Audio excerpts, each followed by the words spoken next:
Welcome back to my channel ವೇಕಂಠ ಆಯುರ್ವೇದ ನಿಖಿತ. ಇವತ್ತಿನ topic ಏನಂದ್ರೆ, ನಿಮ್ಮ ವ್ಯಕ್ತಿ ಈ ಕ್ಷಣದಲ್ಲಿ ಏನು ಯೋಚನಿಸ್ತಿದಾರ, ಏನು ಯೋಚನೆ ಮಾಡ್ತಿದಾರ, ನಿಮ್ಮ ತಲೆ ಒಳಗೆ ಯಾರ ಬಗ್ಗೆ ಭಾಳ 24/7 ಯೋಚನೆ ಮಾಡ್ತಿದ್ರಿ, ಆ ವ್ಯಕ್ತಿ ಈ ಕ್ಷಣದಲ್ಲಿ ನಿಮ್ಮ ಬಗ್ಗೆ ಏನು ಯೋಚನೆ ಮಾಡ್ತಿದಾರ, ಕರೆಂಟ್ ಫೀಲಿಂಗ್ಸ್. ಓಕೆ, ಸೊ ಆ ವ್ಯಕ್ತಿನ 3 ಸಲ ಹೆಸರು ಹೇಳ್ಕೊಳ್ರಿ, ಡೀಪಾಗಿ 3 ಸಲ ಉಸಿರಾಡಿಸ್ರಿ. ಓಕೆ, ಇನ್ಹೇಲ್ ಆ್ಯಂಡ್ ಎಕ್ಸ್ಹೇಲ್ ಮಾಡಿರಿ. ಇಲ್ಲಿ ರೀಡಿಂಗ್ ಜೊತೆಗೆ ಅಲೈನ್ ಆಗ್ರಿ. Okay, this is a collective tarot, all sense tarot and timeless tarot. ಯೂಟ್ಯೂಬಿಗೆ ಹೋಗಿ awaken tarot with Nikhita tarot reading ಅಂತ ಹುಡುಕ್ರಿ. ಓಕೆ, ಸೊ ಈ ಕ್ಷಣದಲ್ಲಿ ನಿಮ್ಮ ವ್ಯಕ್ತಿ ಏನು ಯೋಚಿಸ್ತಿದ್ದಾರೆ ಅಂದ್ರೆ ನೋಡಿದ್ರೆ, outsider, turning in, clinging to the past, change, suppression, abundance. ಈ ಕ್ಷಣದಲ್ಲಿ ನಿಮ್ಮ ವ್ಯಕ್ತಿ ಏನು ಯೋಚಿಸ್ತಿದ್ದಾರೆ. ಯಾರೇನೇನು ಸಬ್ಸ್ಕ್ರೈಬ್ ಮಾಡ್ಕೊಳ್ರಿ. Subscribers and return viewers, first time ನೋಡಿ ಎಲ್ಲರಿಗೂ thank you for your love and support. ನಿಮ್ಮ ಸಪೋರ್ಟ್ ಹಿಂಗೆ ಇರಲಿ. ಓಕೆ, ಈಗ 3 ಸಲ ಹೆಸರು ಹೇಳ್ಕೊಂಡು ವಿಜುವಲೈಸ್ ಮಾಡ್ಕೊಂಡ್ರೆ ಅನ್ಕೊತೀನಿ. So you are align with energy ನಾವು. ನಿಮ್ಮ ವ್ಯಕ್ತಿ ಏನು ಮಾಡ್ತಿದ್ದಾರೆ ಅಂದ್ರೆ, ಜೀವನದಾಗ ನಿಮ್ಮಿಬ್ಬರು ರಿಲೇಷನ್ಶಿಪ್ ಒಳಗೆ ಭಾಳ ಚೇಂಜಸ್ ಬರ್ತದವು. ಚೇಂಜಸ್ ಇನ್ ದ ಸೆನ್ಸ್ ಅವು ಒಂಥರ ಡಿಫ್ರೆಂಟ್ ವ್ಯಕ್ತಿಯಾಗಿ ನೀವು ಕಾಣ್ತಿದ್ದೀರಿ. ನಿಮ್ಮ ವ್ಯಕ್ತಿಗೆ ಅವ್ರಿಗೆ ನೀವು ಹಿಂಗೆ ಇದ್ದಿದ್ದಿಲ್ಲ, ಎಷ್ಟು ಭಾಳ ಅಂದ್ರೆ ಭಾಳ ಏನೋ ಬದಲಾವಣೆ ಆಗತೈತಿ. ಕೆಲವೊಂದು ಕ್ವಶನ್ ಮಾರ್ಕ್ಸ್ ಎಲ್ಲ ಬರಕತ್ತಾವ ಅವರಿಗೆ. ಅವ್ರ ಜೀವನದಾಗೂ ಚೇಂಜಸ್ ಬರ್ತದವು. ಅಂದ್ರೆ 360 ಡಿಗ್ರಿ ಪೂರ ಚೇಂಜಸ್. ಅಂದ್ರೆ ಜೀವನದಾಗ ಅಲ್ಲೋಲ ಕಲ್ಲೋಲ ಆತ ಅಂತ ಹೇಳ್ತೇವೆ. ಅದು ಒಳ್ಳೇದಾಗಿರ್ಬೋದು, ಕೆಟ್ಟದಾಗಿರ್ಬೋದು. ಅಲ್ಲೋಲ ಕಲ್ಲೋಲ ಆಗೋದು ಅಂದ್ರೆ ಭಾಳ ಒಳ್ಳೇದಾದ್ರೂ ನಮ್ಗೆ ತಡ್ಕೊಳೋದಾಗಲ್ಲ, ಭಾಳ ಕೆಟ್ಟದಾದ್ರೂ ತಡ್ಕೊಳಕ್ಕಾಗಲ್ಲ. ಸೊ ಈಗ ಏನು ಮಾಡಿಬಿಟ್ರೆ ಅಂದ್ರೆ, ನಿಮ್ಮ ವ್ಯಕ್ತಿ ಗೋಯಿಂಗ್ ವಿತ್ ದ ಫ್ಲೋ ಆಗ್ಯಾರ, ಹಾಗೆವಲ್ಲ, ಗೋಯಿಂಗ್ ವಿತ್ ದ ಫ್ಲೋ ಆಗ್ಯಾರ. ಅಂದ್ರೆ ಈಗ ಸದ್ಯ ಹೆಂಗೈತೆ ಹಂಗೆ ಹೋಗ್ಲಿ ಜೀವನ ಅಂತ ಅನ್ಕೋದಾರ. ಯಾಕಂದ್ರೆ ಈ ಜೀವನ ಇದು ಆಗಿದ್ದ ಚೇಂಜಸ್ನ ದೂರದಿಂದ ನೋಡಿದ್ರೆ ಹೆಂಗೆ ಕಾಣ್ತದೆ. ಇದನ್ನು ಬೇರೆಯವ್ರು ಹೆಂಗೆ ಥಿಂಕ್ ಮಾಡಿದೆ ಅಂದ್ರೆ, ಬೇರೆಯವ್ರ ಗತೆ ನಾವು ನೋಡಿದ್ವಿ ಅಂದ್ರೆ ಇದು ಹೆಂಗೆ ಕಾಣ್ತೈತಿ ಈ ರಿಲೇಷನ್ಶಿಪ್. ಸ್ಟಾಕಿಂಗ್ ಎನರ್ಜಿ ಭಾಳ ಕಾಣ್ತಾ ಐತಿ ಇಲ್ಲಿ. ಸೊ ನಿಮಗೆ ಅನ್ನಿಸ್ತಿರ್ಬೋದು ನಿಮ್ಮ ವ್ಯಕ್ತಿ ಡಿಫ್ರೆಂಟ್ ಅನ್ನಿಸ್ತದಾರ. ನಿಮಗೂ ಗೊತ್ತಾಗತ್ತದ ನಿಮ್ಮ ವ್ಯಕ್ತಿ ಪೂರ ಡಿಫ್ರೆಂಟು, ಏನೋ ಎಲ್ಲೋ ಕಳೆದು ಹೋಗ್ಯಾರ ಅನ್ನಂಗೆ. ಸುಮ್ಮನೆ ಇರೋದು, ಏನೋ ತಂಪಾಡಿ ಒಬ್ಬರೇ ಇರೋದು. ನೀವೆಲ್ಲೋ ಏನೋ ಮಾತಾಡ್ತಿರ್ತೀರಿ, ಅವ್ರು ಎಲ್ಲೋ ನೋಡ್ಕೊಂಡು ಕುಂತಿರ್ತಾರೆ. ಫೋನ್ ನೋಡ್ತಿರ್ತಾರೆ, ಬಟ್ ಅಲ್ಲೇ ಕಣ್ಣು ಅಷ್ಟೇ ಹಿಂಗೆ ಸ್ಕ್ರೋಲ್ ಮಾಡ್ತಿರ್ತೈತಿ. ಬಟ್ ಮನಸ್ಸು, ಮೈಂಡು ಎಲ್ಲದನ್ನು ಏನೂ ಇರೋಂಗಿಲ್ಲ. ಸುಮ್ಮನೆ ಹಿಂಗೆ ಇರ್ತಾರಲ್ಲ, ಹಂಗೆ ಒಂದು ಪರಿಸ್ಥಿತಿ ನಿಮ್ಮ ವ್ಯಕ್ತಿದ ಐತಿ ಈಗ ಸದ್ಯದೊಳಗೆ. ಓಕೆ, ನೀವು ಯಾವತ್ತು ನೋಡ್ತೀರ ಅವತ್ತಿದ. ಯಾಕಂದರೆ ನೆಗೆಟಿವ್ ಥಾಟ್ಸ್ ಭಾಳ ಬರ್ತದೆ ಅವರಿಗೆ. ನೆಗೆಟಿವ್ ಥಾಟ್ಸ್ ಅನ್ನೋದಕ್ಕಿಂತ ಅವರಿಗೆ ಕ್ವಶನ್ ಮಾರ್ಕ್ ಇರೋಂಥ ಥಾಟ್ಸು, ಅಲ್ಲಿ ಏನೋ ಆನ್ಸರ್ ಸಿಗ್ಲಾರ್ದಂಥ ಥಾಟ್ಸು. ಥಾಟ್ಸ್ ಅಂದರೆ ಯೋಚನೆಗಳು ಬರ್ತದವು, ಭಾವನೆಗಳು ಬರ್ತದವು. ಯಾಕಂದರೆ ಜೀವನದಾಗ ಹೇಳಿದ್ನಲ್ಲ, ಭಾಳ ಏನೋ ಭಾಳ ದೊಡ್ಡ ಚೇಂಜಸ್ ಆಗ್ಯಾವು. ಎಲ್ಲಿ ನಾವು ಒಂಥರ ಸಿಕ್ಕಿ ಹಾಕ್ಕೊಂಬಿಟ್ಟು ನಾನು ಈ ಜೀವನದಾಗ, ಅಂದರೆ ಈಗಿರೋ ಪರಿಸ್ಥಿತಿ ಒಳಗೆ ಇಲ್ಲಿ ಸಿಕ್ಕಿ ಹಾಕ್ಕೊಂಡೆ. ಅಥವಾ ಈ ರಿಲೇಷನ್ಶಿಪ್ಪೂ ಇರ್ಬೋದು ಇದ್ರೊಳಗೆ. ಆ ರಿಲೇಷನ್ಶಿಪ್ ಒಳಗೆ ನಾನು ಇಲ್ಲೇನೋ ಸಿಕ್ಕಿ ಹಾಕ್ಕೊಂಡೆ, ಏನೋ ಕಷ್ಟ ಆಗಕತ್ತದ ನನಗೆ, ಇಲ್ಲಿ ಉಸಿರುಗಡ್ತಾ ಐತಿ. ಎಷ್ಟೇ ಮಾಡಿದ್ರು ನನಗೆ ಇಲ್ಲಿಂದ ಹೊರಗೆ ಹೋಗೋಕೆ ಆಗಕತ್ತಿಲ್ಲ. ಇದು ಅವರೆಲ್ಲ ಯೋಚನೆ ಪ್ಲಸ್ ಭಾವನೆ ಎರಡೂ ಇಲ್ಲಿ ಮಿಕ್ಸ್ ಆಗ್ಯಾವ. ಇದಕ್ಕೆ ಏನೂ ಮಾಡೋಕೆ ನನಗೆ ಸಾಧ್ಯನೇ ಇಲ್ಲ ಅನ್ನೋ ಒಂದು ಪರಿಸ್ಥಿತಿನ ಅವರಿಗೆ ಅನ್ನಿಸ್ತಾ ಐತಿ. ಸೈಲೆಂಟ್ ಆಗ್ಬಿಟ್ಟಾರೋ ನಿಮ್ಮ ವ್ಯಕ್ತಿ ಇಲ್ಲ. ಕೆಲವೊಬ್ರು ಇಲ್ಲೇ ಮೆಡಿಟೇಷನ್ ಮಾಡ್ತಿದಾರ, ಅದನ್ನು ಸರಿ ಮಾಡ್ಕೊಳಕ್ಕೆ ಟ್ರೈ ಮಾಡ್ತಿದಾರ. ಕೆಲವೊಬ್ರು ಅಬ್ಸಲ್ಯೂಟ್ಲಿ ಸೈಲೆಂಟ್ ಅಂದರೆ ಸೈಲೆಂಟ್. ಹಳೆಯ ವಿಷಯಗಳನ್ನ ಭಾಳ ನೆನೆಸ್ಕೊತಿದಾರ, ಭಾಳ. ಯಾಕಂದ್ರೆ ಹಿಂದಿಂದ ನಿಮ್ದು ರಿಲೇಷನ್ಶಿಪ್ಪು ಅಥವಾ ಅವ್ರ ಜೀವನದಾಗ ಭಾಳ ಚಂದ ಇತ್ತು ಅಂದ್ರೆ ಭಾಳ ಚಂದ ಇತ್ತು. ಏನೂ ಕೊರತೆನೇ ಇದ್ದಿದ್ದಿಲ್ಲ ಅನ್ನಂಗೆ ನಿಮ್ಮ ರಿಲೇಷನ್ಶಿಪ್ ಇದ್ದಿದ್ದನ ಅದನ್ನೆಲ್ಲ ನೆನೆಸ್ಕೊಳಕತ್ತಾರ ಈಗ. ಆಗ ಹೋಗಿದ್ದೆ, ಯಾಕಂದ್ರೆ ನೋಡ್ರಿ, ಬಾಟಮ್ ಆಫ್ ದ ಡೆಕ್ ಒಳಗೂ ಫಾಸ್ಟ್ ಲೈಫ್ ಅಂತ ಬಂದೈತಿ. ಆಗ ಹೋಗಿದ್ದ ವಿಷಯಗಳ ಬಗ್ಗೆನ ಭಾಳ ಅಂದ್ರೆ ಭಾಳ ನೆನೆಸ್ಕೊಂಡು ಈಗಿನ ಪರಿಸ್ಥಿತಿಗೆ ಆಗಿನ ಪರಿಸ್ಥಿತಿ ನಂದು ಹೆಂಗಿತ್ತು, ಇದನ್ನು ಹೆಂಗೆ ಸರಿ ಮಾಡ್ಕೊಳ್ಳಿ. ಸೊ ಇದೆಲ್ಲ ಯೋಚನೆಗಳು ನಿಮ್ಮ ವ್ಯಕ್ತಿದ ಈಗ ಸದ್ಯ ನೀವು ಯಾವಾಗ ನೋಡ್ತೀರಿ ಅವಾಗಿಂದ ಇದು ಯೋಚನೆಗಳು. ಓಕೆ, ಬಟ್ ನಿಮ್ಮ ವ್ಯಕ್ತಿಲಿ ಒಂದು ಕಷ್ಟ ಒಳಗದಾರ, ಒಂದು ಡಿಪ್ರೆಷನ್ ಒಳಗದಾರ ಅಂತ ಹೇಳಿ. ಡಿಪ್ರೆಷನ್ ಅನ್ನೋದಕ್ಕಿಂತ ಒಂದು ಕಷ್ಟ ಅದ. ಡಿಪ್ರೆಷನ್ ದೊಡ್ಡ ವರ್ಡ್ ಆಗ್ತದ. ಒತ್ತಡ ಒಳಗದಾರ ಅಂತ ಹೇಳಕ್ಕೆ ನಾ ಇಷ್ಟಪಡ್ತೇನೆ. ಭಾಳ ಅಂದ್ರೆ ಭಾಳ ಒತ್ತಡಗಳದಾವಿಲ್ಲ. ತಲೆ ಓಡಾಕತ್ತಿಲ್ಲ, ಏನು ಮಾಡಿದ್ರೂ ಓಡಾಕತ್ತಿಲ್ಲ. ಅದು ಏನಾದ್ರೆ ಏನೋ ಒಂದು ಸರಿ ಮಾಡ್ಕೋಬೇಕು, ಏನೋ ಒಂದು ನಾನು ಪಾಸಿಟಿವ್ ಆಗಿ ಥಿಂಕ್ ಮಾಡಬೇಕು. ಜೀವನದಾಗ ಆಗಿದ್ದ ಆತು ಬಿಡು, ಮುಂದೆ ಹೋಗೋಣ ಅಂತ ಹಿಂಗೆ ಅಂತೇವಿ. ಬಟ್ ಅದು ಅಷ್ಟು ಈಸಿ ಅಲ್ಲಲ್ಲ ಹೇಳಿದ್ದೆ. ಅದ್ರೊಳಗೆ ಸಿಕ್ಕಿ ಹಾಕೊಂಡಾರ ನಿಮ್ಮ ವ್ಯಕ್ತಿ. ಟ್ರೈ ಮಾಡ್ತಿದಾರ ವಾಪಸ್ ತಮ್ಮ ಜೀವನ ಹೆಂಗಿತ್ತು ಹಂಗೆ ವಾಪಸ್ ಚೆನ್ನಾಗಿದ್ದಿದ್ದು ಜೀವನಕ್ಕೆ ಬರಬೇಕು. ದೇ ಆರ್ ಟ್ರೈಂಗ್, ಬಟ್ ಅದು ಆಗಕತ್ತಿಲ್ಲ. ಯಾಕಂದ್ರೆ ಭಾಳ ಒತ್ತಡ ಕಾಣಕತ್ತೈತಿ. ಕೆಲವೊಬ್ರು ಅಳ್ತದಾರ, ಆರೋಗ್ಯ ಕೆಡಿಸ್ಕೊಂಡಾರ, ತಲೆನೋವು, ಬೆನ್ನೋವು, ಕತ್ತಿನ ನೋವು, ಅಥವಾ ಮನಸ್ಸು ನೋವಾಗಿದ್ದು ಭಾಳ ಐತಿಲ್ಲ. ಹಾರ್ಟ್ ಚಕ್ರ ಬ್ಲಾಕ್ ಕಾಣ್ತಾ ಐತಿ.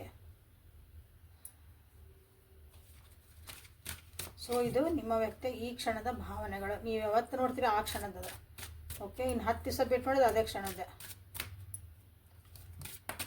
5 ನಂಬರ್ ರಿಫ್ಲೆಕ್ಟ್ ಮಾಡಿ. 5 and 10 ನಂಬರು ಇಲ್ಲೇ ಭಾಳ ನಿಮ್ಮ ಈ ರಿಲೇಷನ್ಶಿಪ್ ಒಳಗೆ ಅಥವಾ ಈ ಸದ್ಯ ಆ ಕ್ಷಣದೊಳಗೆ ಈ ನಂಬರ್ಸ್ ಭಾಳ ಇಂಪಾರ್ಟೆಂಟ್ ಆಗ್ಯಾವು. ಅಂದ್ರೆ 5 ಡೇಸಿಂದ ಆಗಿರ್ಬೋದು, 5 ಮಂತ್ಸ್ 10 ಮಂತ್ಸಿಂದನೂ ಈ ಒಂದು ಎನರ್ಜಿ ಅವರಲ್ಲೇ ಕಾಣ್ತಾ ಇರಬಹುದು. ಸೊ ಈ ವ್ಯಕ್ತಿ ನಿಮ್ಮ ಜೊತೆಗಿದ್ರೆ ನಿಮಗೆ ಕಾಣ್ತತಿದೆ, ಹೌದಲ್ಲ ಅಂತ. ನಿಮ್ಮ ಜೊತೆಗೆ ಅವ್ರು ಇಲ್ಲ, ಮಾತಾಡಕತ್ತಿಲ್ಲ, ನಾನು ನೋ ಕಾಂಟ್ಯಾಕ್ಟ್ ಆಗೋದೆ ಅಂದ್ರೆ, ಸೊ ಇಂಥ ಒಂದು ಪರಿಸ್ಥಿತಿ ಒಳಗೆ ನಿಮ್ಮ ವ್ಯಕ್ತಿ ಅದಾರ. ಸೊ ಒಂದು ಎಮೋಷ್ನಲಿ ನಿಮ್ಮ ಬಗ್ಗೆ ಏನಾದರೂ ಈ ಕ್ಷಣದಲ್ಲಿ ಯೋಚನೆ ಮಾಡ್ತಿದಾರೆ ಅಂದ್ರೆ ಏನು ಮಾಡ್ತಿದಾರೆ ಅಂತ ನೋಡೋಣ ಅಂತ. ಸೊ ಅಟ್ರಾಕ್ಷನ್ನ ಈ ಕಾರ್ಡ್ ಪದೇ ಬರ್ತೈತೆ. ಯಾರು ದಿನ ನೋಡ್ತೀರ ನಿಮ್ಗೆ ಗೊತ್ತಾಗತ್ತೆ. Romantic feelings. ಸೊ 2 ಕಾರ್ಡ್ ಬಂದು ಹಾರ್ಟ್ ಟು ಹಾರ್ಟ್ ಕನ್ವರ್ಸೇಷನ್. ಇದು ನಿನ್ನೆ ಮೊನ್ನೆ ಬಂದಿತ್ತು card. Is it safe? So ಇದು ಇದೊಂದು ಬಿಟ್ಟು ಇವು ಅಷ್ಟು ಕಾರ್ಡ್ ರಿಪೀಟ್ ಆಗ್ತದ ಅಂದ್ರೆ something is changing in their life ಅಂತ ಅರ್ಥ. ನಿಮ್ಮಿಬ್ಬರು ರಿಲೇಷನ್ಶಿಪ್ ಒಳಗೆ ಪದೇ ಅದೇ ಆದಷ್ಟು ಬೇಗನೆ ಇದಕ್ಕೊಂದು ಡಿಸಿಷನ್ ತೊಗೊಳಕ್ಕೆ ಟ್ರೈ ಮಾಡ್ತಾರೆ ನಿಮ್ಮ ವ್ಯಕ್ತಿ. ಸೊ ಆದಷ್ಟು ಎಷ್ಟು ಸಾಧ್ಯ ಅಷ್ಟು ಈ ರಿಲೇಷನ್ಶಿಪ್ ಬಗ್ಗೆ ಅಥವಾ ತಮ್ಮ ಎನರ್ಜಿಯಿಂದ ಹೊರಗೆ ಬಂದು ಮತ್ತು ವಾಪಸ್ ಒಂದು ನಾರ್ಮಲ್ ಒಂದು ಬ್ಯಾಲೆನ್ಸ್ ಸ್ಟೇಟಿಗೆ ಬರಬೇಕು. ಯಾಕಂದ್ರೆ ನಿಮ್ಮ ಬಗ್ಗೆ ಭಾಳ ಅಟ್ರಾಕ್ಷನ್ ಕಾಣ್ತಾ ಐತಿಲ್ಲಿ. ಒಂದು ರೊಮ್ಯಾಂಟಿಕ್ ಫೀಲಿಂಗ್ಸ್ ನಿಮ್ಮ ಬಗ್ಗೆ ಇಷ್ಟೆಲ್ಲ ಇದ್ರೂ ನಿಮ್ಮ ನೆನಪಾಕತಿ. ಅಂದ್ರೆ ನೀವು ಸಪೋರ್ಟಿವ್ ಸಿಸ್ಟಮ್ ಅಂತ ಅವರಿಗೆ ಯಾವಾಗಲೂ ನೀವು ಸಪೋರ್ಟ್ ಇರ್ತೀರಿ. ನಿಮ್ಮ ಒಂದು ನೆನಪು ಮಾಡ್ಕೊಂಡ್ರೆ ಸಾಕು, ನಿಮ್ಮ ಜೊತೆಗೆ ಒಂದು ಸಲ ಮಾತಾಡಿದ್ರೆ ಸಾಕು, ನಿಮ್ಮ ಜೊತೆಗೆ ಒಂದು ಚೆನ್ನಾಗಿರೋದು ಒಂದು ಕ್ಷಣಗಳನ್ನು ಕಳೆದ್ರೆ ಸಾಕು. ಸೊ ಅವ್ರಿಗೆ ಮತ್ತೊಂದು ಸ್ವಲ್ಪ ಬೂಸ್ಟ್ ಹಾಕಾರ, ಸ್ವಲ್ಪ ಹೀಲ್ ಆಗ್ತಾರೆ, ಹಿಂಗೆ ಅದಾರಿಲ್ಲ. ಓಕೆ, ಸೊ ನಿಮ್ಮ ಮೇಲೆ ಅಂದರೆ ಇಲ್ಲಿ ಭಾಳ ರೊಮ್ಯಾಂಟಿಕ್ ಫೀಲಿಂಗ್ಸ್ ಬರ್ತದವು, ನಿಮ್ಮ ಮೇಲೆ ಅಟ್ರಾಕ್ಷನ್ನು ಆಗ್ತದಾರ. ಸೊ ಅಗೇನಿಲ್ಲೇ ಮನಸ್ಸು ಬಿಚ್ಚಿ ನಿಮ್ಮ ಜೊತೆಗೆ ಮಾತಾಡ್ಕೋಬೇಕು. ತಮ್ಮ ಜೀವನದಾಗ ಏನೇನು ನಡೀತು, ಏನೇನಾಯ್ತು, ತಮ್ಮ ಮನಸ್ಸಿನಾಗ ಏನು ನಡೆದೈತಿ ಎಲ್ಲನೂ, ಎಷ್ಟು ಗೊಂದಲಗಳದಾವು, ಎಷ್ಟು ದ್ವಂದ್ವಗಳದಾವು, ಎಷ್ಟು ಅವರಿಗೆ ಒಂದು ಕನ್ಫ್ಯೂಷನ್ಸು, ಕ್ವಶನ್ ಮಾರ್ಕ್ಸು ಎಲ್ಲ ಅದಾವು. ನಿಮ್ಮ ಜೊತೆಗೆ ಮನಸ್ಸು ಬಿಚ್ಚಿ ಮಾತಾಡ್ಕೋಬೇಕಂತಂದು ಇಲ್ಲೇ ಅನ್ಕೊತದಾರ ನಿಮ್ಮ ವ್ಯಕ್ತಿ ಈ ಕ್ಷಣದೊಡಿ. ಯಾವಾಗ ನೋಡಿರಿ ಅವಾಗಿನ ದಿನ ಇದು. ಸೊ ಇದೊಂದು ರಿಲೇಷನ್ಶಿಪ್ ಒಳಗೆ ಮಕ್ಕಳದ ಇನ್ವಾಲ್ವ್ಮೆಂಟು ಇಲ್ಲೇ ಕಾಣ್ತಾ ಐತಿ. ಸೊ ಹಾಗಾಗಿನೂ ಇಲ್ಲಿ ಒಂದು ಚಿಂತೆಗಳು, ಕಷ್ಟಗಳು ಏನಂತಿರಲ್ಲ ಆ ಮಕ್ಕಳಿಂದನೂ ಬಂದಿರಬಹುದು. ನೀವು ಕಪಲ್ಸ್ ಆಗಿ ಮಕ್ಕಳೆಲ್ಲ ಇದ್ವಿ ಅಂದ್ರೆ. ಓಕೆ, ಸೊ ಬಟ್ ಆದಷ್ಟು ಬೇಗ ಇದಕ್ಕೆಲ್ಲದಕ್ಕೂ ಒಂದು ಇತ್ಯರ್ಥ ಮಾಡಿಕೊಂಡು ಕ್ಲಿಯರ್ ಡಿಸಿಷನ್ ತೊಗೊಂಡು ನಿಮ್ಮ ಹತ್ರ ಬರ್ಬೇಕಂತನೇ ಯೋಚನೆ ಮಾಡ್ತಿದ್ದಾರೆ. ಸೊ ಇಲ್ಲಿ ನಿಮ್ಮ ಕ್ವಶನ್ ಅರೈಸ್ ಆಕತಿ, ಹೌದು ಎಷ್ಟು ದಿನ ಅಂತ ಹೇಳ್ರಿ ನಮಗೆ, ಎಷ್ಟು ದಿನದೊಳಗೆ ಇದು ಬರ್ಬೋದು? ಬರೀ ಯೋಚನೆ ಮಾಡ್ಕೊತಾನೆ ಕುಂತ್ರೆ ಹೆಂಗಿದೆ? ಆ್ಯಕ್ಷನ್ ಇಲ್ಲ ಇಲ್ಲೇ, ನೋ ಆ್ಯಕ್ಷನ್ ಇಲ್ಲೇ. ಈ ಕ್ಷಣದೊಳಗೆ ಅಂದರೆ ಆ್ಯಕ್ಷನ್ ಕಾಣಕತ್ತಿಲ್ಲಲ್ಲ. ಸೊ ಎಷ್ಟು ದಿನದೊಳಗೆ ಒಂದು ಕ್ಲಿಯರ್ ಡಿಸಿಷನ್ ತೊಗೊಂಡು ನಿಮ್ಮ ಹತ್ರ ಅವರು ಬರ್ಬೋದು ಅಥವಾ ನಿಮ್ಮ ಜೊತೆಗೆ ಮಾತಾಡೋಕೆ ಬರ್ಬೋದು. ಬಟ್ ನಿಮ್ಮ ಎನರ್ಜಿನೂ ಇಲ್ಲಿ ಭಾಳ ಕೌಂಟ್ ಆಕತಿ. ಅವ್ರು ನಿಮ್ಮ ಜೊತೆಗೆ ಮಾತಾಡೋಕೆ ಬಂದಾಗ ಏನೋ ಅವರು ಒಂದು ಹೀಲಪ್ ಆಗಿ, ಇಲ್ಲ ನಾವು ಹೊಸದಾಗಿ ನಾನು ಮತ್ತೆ ಚಲೋ ಹೊತ್ನಾಗ ಒಂದು ರಿಲೇಷನ್ಶಿಪ್ ಸ್ಟಾರ್ಟ್ ಮಾಡ್ಕೊಳೋಣ ಅಂತ ಬಂದಾಗ ನಿಮ್ಮ ಎನರ್ಜಿ ಅದು ಬ್ಯಾಲೆನ್ಸ್ಡ್ ಆಗಿಲ್ಲ ಅಂದರೆ ಮತ್ತೆಲ್ಲನೂ ಹಾಳಾಗಿ ಹೋಗುತ್ತೆ. ಸೊ ಎಷ್ಟು ದಿನದೊಳಗೆ ನಿಮ್ಮ ವ್ಯಕ್ತಿ ಬರ್ಬೋದು ಅಂತ ನೋಡೋಣ ಅಂತ. ನೈಟ್ ಟೈಮು ಮೆಸೇಜ್ ಬರ್ಬೋದು ಯಾರಿಗಾರ ಇನ್ನು 8 ದಿನದೊಳಗೆ.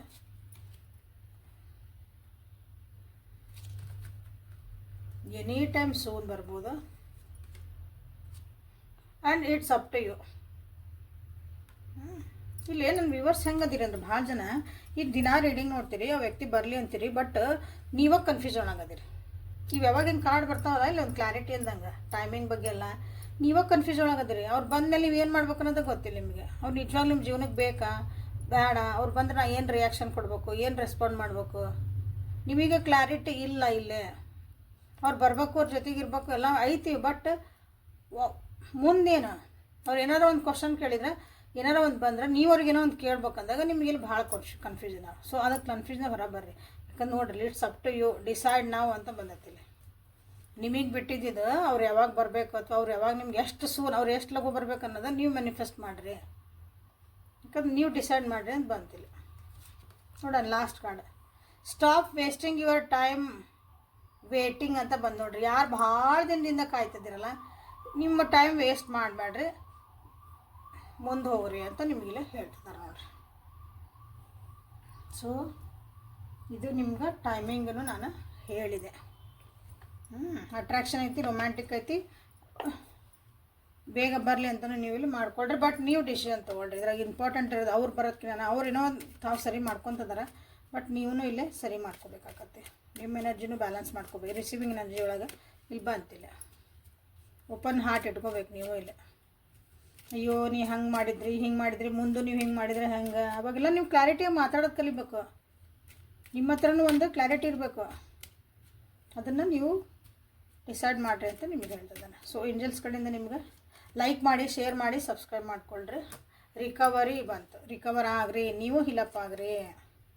ವೇಟ್ ಭಾಳ ಅವಸರ ಮಾಡಬೇಡ್ರಿ. ಅದಕ್ಕೂ ಡಿಸಿಷನ್ನಿಗೂ ಅವಸರ ಮಾಡಬೇಡ್ರಿ. ಹಿಲಪ್ ಆಗ್ರಿ.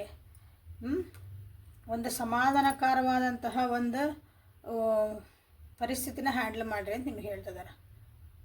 ಜಗಳನ ಮಾಡಬೇಕು ಅಥವಾ ಮಾತುಕತೆನ ಮಾಡಬೇಕು, ಜೋರಾಗಿ ಮಾಡೋದಲ್ಲ, ಪೀಸ್ಫುಲ್ಲಾಗಿ ಒಂದು ರೆಸೊಲ್ಯೂಷನ್ನ ಕಂಡು ಹಿಡ್ಕೊಳ್ರಿ. ಸಮಾಧಾನದಾಗ ಹರಿಬರಿ ಮಾಡಬೇಡ್ರಿ ಯಾವಾಗಲೂ ಅಂತ ನಿಮಗೆಲ್ಲ ಅವಸರ ಮಾಡಬೇಡ್ರಿ. ಅದಕ್ಕೆ ಒಂದು ಟೈಮ್ ಇರೋದಿಲ್ಲ, ಅದಕ್ಕೆ ಆಗಾಗ ಬಿಡಬೇಕು. ಲುಕ್ ಫಾರ್ ಅ ಸೈನ್ ಬಂತು. This is a good. Look for a sign ಅಂದರೆ ನಿಮ್ಮ ರಿಲೇಷನ್ಶಿಪ್ ಒಳಗೆ ಏನು ನಡೀತಾ ಇತ್ತಲ್ಲ ಅದ್ರೊಳಗೆ ನಿಮ್ಗೊಂದು ಏನೋ ಒಂದು ಕಾಣ್ತಿರ್ತದಲ್ಲೇ, ಒಂದು ಏನೋ ಸಂಕೇತ ಕೊಡ್ತಿರ್ತಾನೆ ನಿಮ್ಗೆ ದೇವರು, ಯೂನಿವರ್ಸ್ ನಿಮಗೊಂದು ಸಂಖ್ಯೆ, ಅದು ಒಳ್ಳೇದೋ ಕೆಟ್ಟದೋ, ಇದು ಯಾಕೋ ಹಿಂಗೆ ಆಗ್ತಾಯಿತ್ತು, ನಿಮ್ಗೆ ಇಂಟ್ಯೂಷನ್ ಇರ್ತಾವೆ, ಎಲ್ಲರಿಗೂ ಇರ್ತಾವೆ. ಸೊ ಅದ್ರ ಕಡೆ ನೀವು ಲಕ್ಷ್ಯ ಕೊಟ್ಕೊಳ್ರಿ ಅಂತಲೂ ನಿಮಗೆಲ್ಲ ಹೇಳ್ತಿದ್ದಾರೆ. ನೋ ನೀಡ್ ಟು ವರಿ ಅಂತಲೂ ನಿಮಗಿಲ್ಲಿ ಬಂತು. ಸೊ ಭಾಳ ಪೀಸ್ಫುಲ್ಲಾಗಿ ಆರಾಮಾಗಿ bottom of the decks is successful ಐತಿ. ಫಸ್ಟ್ ನಿಮ್ಗೆ ಏನು ಬೇಕು ಎತ್ತಬೇಕು ಅಂತ ನಿಮಗೆ ಕ್ಲಾರಿಟಿ ಸಿಕ್ತಂದ್ರೆ ಇವೆಲ್ಲ ಈಸಿ ಗೋಯಿಂಗ್ ಆಗ್ಬಿಡ್ತಾವೆ. So this is a reading for today. ಮುಗ್ಸಾನ ಅಂತ ಇಲ್ಲಿಗೆ. Thank you for being with my awaken tarot with Nikhita. ಇದು ಡೈಲಿ ಕನ್ನಡ ಟ್ಯಾರೋ ರೀಡಿಂಗು. ನಾಳೆ ಮತ್ತು ಹೊಸ ರೀಡಿಂಗ್ ಜೊತೆಗೆ ನಿಮ್ಮನ್ನು ಬೆಟ್ಟಾಕನಿ. ಪರ್ಸ್ನಲ್ ರೀಡಿಂಗ್ ತೊಗೊಂಡು ಡಿಸಿಷನ್ ಮಾಡಿಕೊಡ್ರಿ ಅಂತ ಪ್ರತಿ ಸಲ ಹೇಳ್ತೀನಿ. ಪರ್ಸ್ನಲ್ ರೀಡಿಂಗಿಗೆ ವಾಟ್ಸಪ್ಪಿಗೆ ಮೆಸೇಜ್ ಮಾಡಿಕೊಳ್ರಿ. ಓಕೆ. ಸೊ ನಾಳೆ ಮತ್ತು ಹೊಸ ರೀಡಿಂಗ್ ಜೊತೆಗೆ ಬೆಟ್ಟಾಗೋಣ ಅಂತ. ಅಲ್ಲಿವರೆಗೂ take care of yourself and be happy. ಶಾಂತಿಯಿಂದ ಆರಾಮಾಗಿರ್ರಿ. ಲೈಕ್ ಮಾಡಿ, ಶೇರ್ ಮಾಡಿ.